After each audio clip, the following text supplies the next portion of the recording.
Even if he's a non-Muslim, my experience tells me that 99% time, he will give you time off for your salah. But you should request him nicely, humbly. But when he gives you time off, there are some Muslims who take a break for more than an hour for salah. And they say, we have gone to a far off mosque. The employer will start thinking that have you gone for salah or have you gone for a stroll? I have got no objection if a person goes to pray in the masjid, the mosque, if it's close by. If it's not close by, or it will take a lot of time, you can very well even pray in the office. You can have a compact prayer mat, a musalla, and keep in a locker.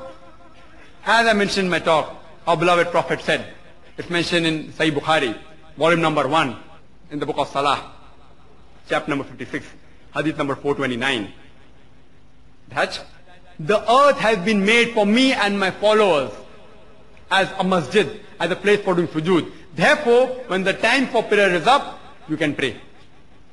You can even offer in your office, see to it that you find a very clean place, and you can offer salah. Don't pray extra nawafil, etc. Pray your farz salah, as well as sunnat muakkada. That is sufficient.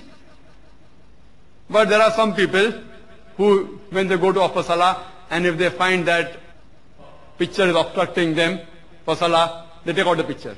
Or they cover the picture with the cloth. If the picture is obstructing your salah, pray in another room. Why you have to pray in the room which has the picture? Go in another room.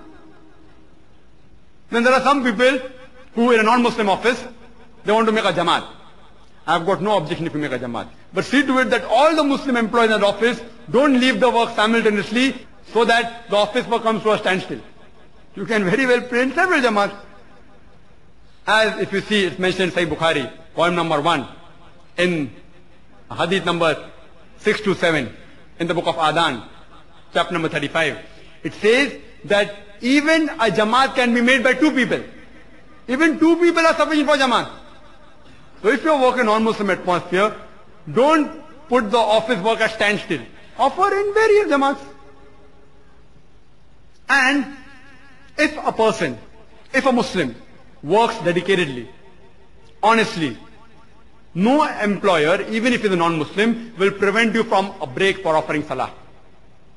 If your employer is uncompromising, you can very well bargain with him and tell him that, okay, I will not take my tea break. Please give me break for my asar salah. Or you can say that if I take a 10 minutes break, after office hours, I will work double. I will work triple. I will work for half an hour free of charge. Don't give me overtime. Any businessman will agree with the person who is taking 10 minutes off and is working half an hour extra after office hours. Normally you have to pay double or 1.5 times. So you tell him, I will work thrice the time of the break and don't give me a single pie. He will surely agree. But in extreme cases, if your employer is amongst the 1% or uncompromising at all, the best option for you is remaining is that you change the job. Offering salah is fard. If the employer is among the 1% who doesn't give you off for salah, change the job. You may never know, Allah subhanahu wa ta'ala will give you a job in which you may earn more. But irrespective whether you earn more or less in the new job, offering salah will gain you more benefit in the year after than not offering and getting a few 100 rupees more. Unfortunately, even in some of the Muslim offices, which have most of the employees in it Muslims, they don't offer salah. Neither alone, neither in jamaat. I would like to request all the Muslim brothers that in their office, they should see to it that they themselves, along with their employees who are Muslims, they should offer salah.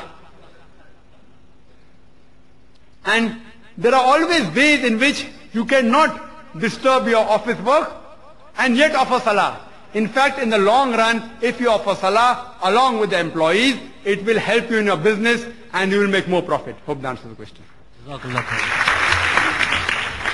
Assalamu alaikum, brother.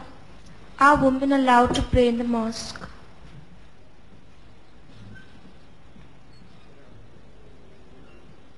The sister asked the question that, are women allowed to pray in a mosque? There is no verse in the Holy Quran which prohibits a woman from praying in the mosque. Neither is there any authentic hadith which says that a woman cannot pray in a mosque or go to a mosque. In fact, there are several hadith which speak the opposite. If you read Sahih Bukhari, volume number 1, the last hadith, hadith number 832 of the book of characteristics of Salaah, which is chapter number 84, it says that when your wives ask to go to the mosque, do not forbid them. It's mentioned in Sahih Bukhari, volume number 1, the book of characteristics of Salaah, chapter number 80, hadith 824. It says that when the woman asks you to go to the mosque at night, allow them. Even at night, when they ask you to go to the mosque, the Sahih Bukhari, volume 1, hadith number 824 says that you should allow them to go to the mosque. This is also mentioned in Sahih Muslim, which Sahih Muslim, volume number 1, in the book of Salaah, chapter number 175, hadith number 881, it says that Abu Hurairah, may Allah be pleased with him, he said that the best row for the men are the first rows, and the worst are the last rows. The best rows for the women are the last rows, and the worst are the first rows, indicating that men and women pray together in the mosque. And when they pray together, the best row for the men is the first row, and the best for the women is the last row.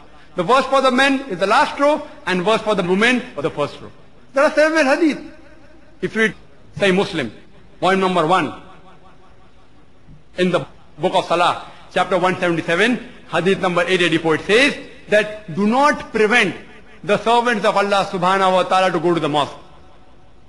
Sahih Muslim, volume 1, book of Salaah, chapter number 177, hadith number 891, it says that do not take away the share of the mosque of the women.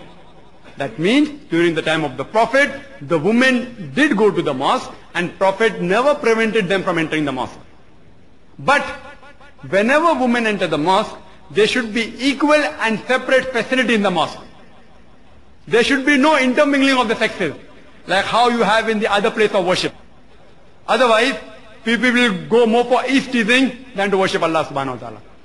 Separate entrance, separate wudu facility, separate place for prayer. And but natural, a woman cannot stand in front of the men. Otherwise the men will concentrate more on the women than on Allah subhanahu wa ta'ala. Equal but separate facilities. If it's side, then preferably a partition, or they should pray behind. Equal but separate facilities. If you analyze, if you go to Saudi Arabia, the women are allowed in the mosque. Even in the Haramain Sharif, the Masjid al-Haram in Makkah and Masjid Nabawi in Medina, the women are allowed in the mosque.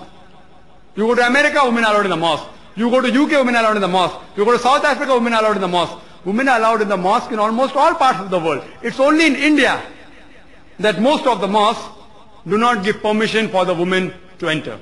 But alhamdulillah, there are a few mosques in Bombay which I know of, which do allow women to enter. And when I'd been to Kerala last year, they told me that there were no less than 500 mosques in Kerala alone, which had separate facilities for the women to pray. So inshallah, I believe that all those who are trustees of the mosque, even they refer to the Sahih Hadith, and they do not prevent the female servants of Allah subhanahu wa ta'ala from entering the mosque even in Bombay. Hope that answers the question. Assalamu alaikum. My name is Sheikh Ahmed, working profession, and my question to Brother Zakir is, what is the significance of raising our hands while saying takbir during Salah?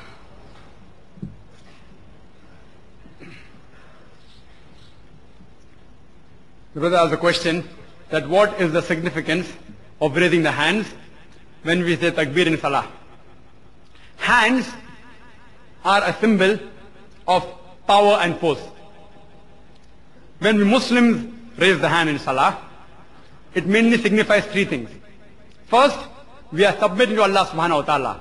By raising our hands, we are signifying so as to say that, oh Allah, I submit to you. Like how when we want a person to surrender, we say hands up. You know, police says hands up to the robber. Indirectly telling him that you surrender. So when we do hands up, we are surrendering to Allah subhanahu wa ta'ala. And simultaneously, when we raise a hand, it also signifies